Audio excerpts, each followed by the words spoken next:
É um animal doméstico muito apreciado para caçar ratos. Este animal possui unhas retráteis, orelhas e olfato aguçados, extraordinária visão noturna e um corpo flexível, musculoso e compacto. É um animal com boa memória e capacidade de aprendizagem pela observação e experiência. Em média, um gato dorme 2/3 do tempo todos os dias. Isso significa que em 9 anos de vida, apenas 3 anos estão acordados.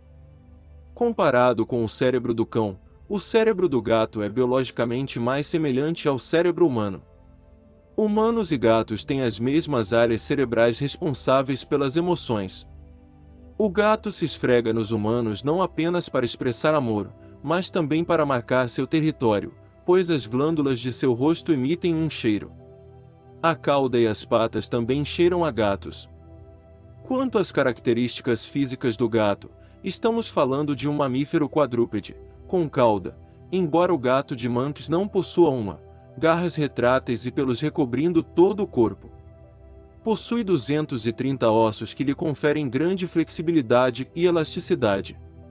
Destacam-se seus bigodes, que são pelos modificados com função sensorial.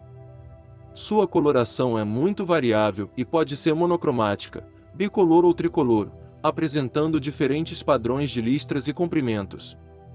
Embora existam variações entre espécimes e raças maiores ou menores, podemos estabelecer um peso médio entre 3 e 5 kg. Os gatos são animais estritamente carnívoros.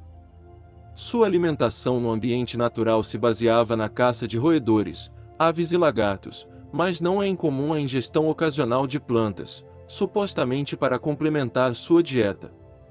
Atualmente, você pode escolher entre várias opções, como comida caseira, ração, comida úmida ou desidratada, mas sempre de acordo com a fase da vida em que o gato se encontra, para que não ocorram deficiências nutricionais.